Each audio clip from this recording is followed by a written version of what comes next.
I'm Rob. And I'm Louie. And this is Walkabout Mini Golf VR Reviewed by Barefoot Gaming.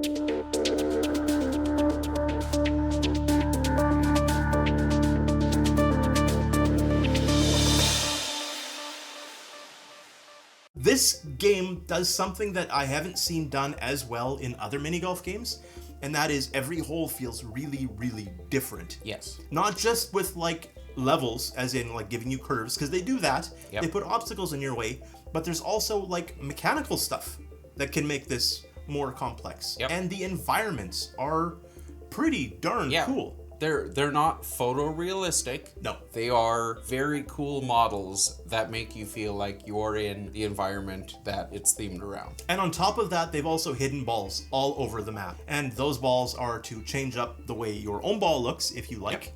But also, if you collect enough of them, you can unlock a harder version of the base map. Yeah, unless you're an expert like Rob, and on your first go through, you can score under par. That is called luck. That is called. Now, the base game, the $15 US base game, doesn't just come with one 18-hole set. Yeah. It comes with a bunch. Yes. All of them with their own theme, and then from there on you can get the DLCs with other different themes, and the newest one is Atlantis. That's the newest DLC. That's right. Now, when we say different themes per hole, it's not like they've just changed the skybox to look different. No. Everything looks different. Like the maps, like the actual golfing courses are wildly different. So the first one that we played together, I think, was it's kind of like a pirate theme. Yep. Right? There's broken pirate ships in the background, and there's stairs that go up to Crow's Nest at the very top of the hill, and eventually you work your way all the way up. Yep. And then you work your way all the way back down till you finish your 18 holes. And it's like, okay, that is really, really cool. If that's what I'm getting for $15, it's neat. Yep. Except there's also a Western one, and there's a Gothic one, and like they're so different, and it's again not a skybox change. They're actually changing all of the models around you in the environment. And because they're mechanical, it makes it even more interesting. And the Gothic one was very cool. I mean, you were playing around open graves and in like almost like Dracula's castle, and all the carpets are like deep blood red, and I was thrown by that one. It was so cool. And on top of that, if you get tired of all the ones that are in the base game, the DLC, there's 8 at the time of this review. Yeah. And they all work out to about $3 each, except, like Louis said, the Atlantis one was a little bit more. Yeah. Now, they've got Jim Henson's Labyrinth in here. Like, I am a big fan as a kid, and they do such a good job with moving hands on the side. Yep. It's so many different, like El Dorado is one. Yeah, Myst. Yeah, the old like PC the game old Myst. PC game Myst. That is the one I want to try. I spent so many hours doing almost nothing in Myst.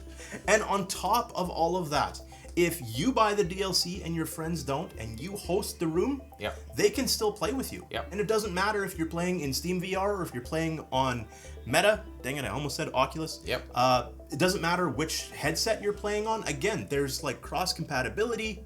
We should also talk about the controls a little bit. So now, obviously, you can teleport yourself to wherever the hole is. You can teleport yourself around the map. By using the front of the trackpad. Or the stick if that's what you're using. Yeah. But you've also got a button that makes you get really, really large. Yeah, so that was the A button on mine, and that gives you a rough overview of the entire map, so you can see all the different courses laid out. And as well as the score at that point. Yes. You can also see what time it is on your watch, which is huge. I love time being shown in video games. It's a little something, but it shows that they're thinking ahead. Okay, so we've talked a lot about the game. The mechanics are pretty straightforward. You swing, you miss. Great, you hit it. How hard you hit it matters, the angles that you're hitting it on. And it prevents you from cheating because as long as the ball is in motion, you cannot tap the ball again. The other person cannot put their club in your way. So let's talk pros, let's talk cons. Louis, do you recommend this game? Go. I do recommend this game, but one of my cons is that as I was putting, I could not, for the life of me, in the first 3 or 4 seconds of getting up ready to putt, I couldn't actually make a swing. Like my putter was catching somewhere in the game, and it would either make my putts too soft or way too hard. And so what I would end up doing is that I would actually make a bunch of practice putts right beside it and then putt. and I felt like that seemed to smooth things out. I wonder why. I don't know why. I didn't have that issue at all. Mine was perfectly smooth all the time. But I could actually see it on yours when we were playing. So maybe that was a latency issue.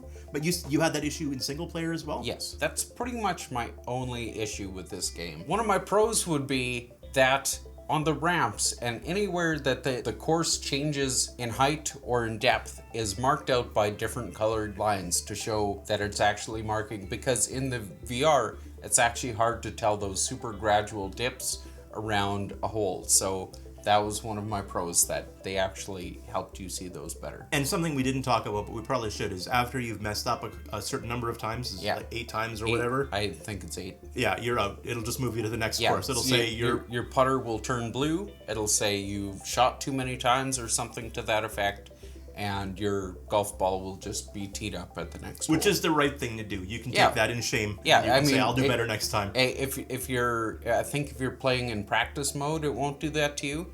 But it makes sense, especially if you're playing in multiplayer, that you can't just bog down a game by just going over 300 shots. Over. Yeah, so that makes sense. I really thoroughly enjoyed this. What about you, Rob? I was very surprised at how much I enjoyed this. I was surprised at how well the mechanics were implemented. I was blown away by how different the courses were. It is so easy. I shouldn't say it's easy because I don't make VR games, but it feels really easy for other people to go out there and produce a mini golf course where all it is it's the same assets, but you know, different ramps or different angles, or this feels so very, very different, and it feels like you're transported there. Doesn't matter if you're in a cave as you move along or if you're outside, everything feels really different. I guess if I have to give a con, I would say it's the fact that you have to look down at the ball. Because you're wearing a VR headset, that's not particularly comfortable for an extended period of time, but there's nothing you could do about that. Nothing at all. In fact, they've even gone so far as to make it possible to play this entirely seated, if you so choose. There's instructions on their website on how to do that. And that's it. I just highly recommend it. I have nothing else to say. This ranks up there with one of the best VR games I have played. Honestly, in this genre, there's nothing else that I have found to be as much fun. It's not Half-Life Alyx VR. Obviously, this is not a racing game. If you have no interest in mini golf, you shouldn't. You should still be watching, but you shouldn't be buying this. And that's it. Don't forget to like, subscribe, comment, all that sort of stuff. What's that little bell at the bottom? That's a good question. That'll notify you for when our next videos come out. And that's it. We will talk to you again really, really soon. See ya.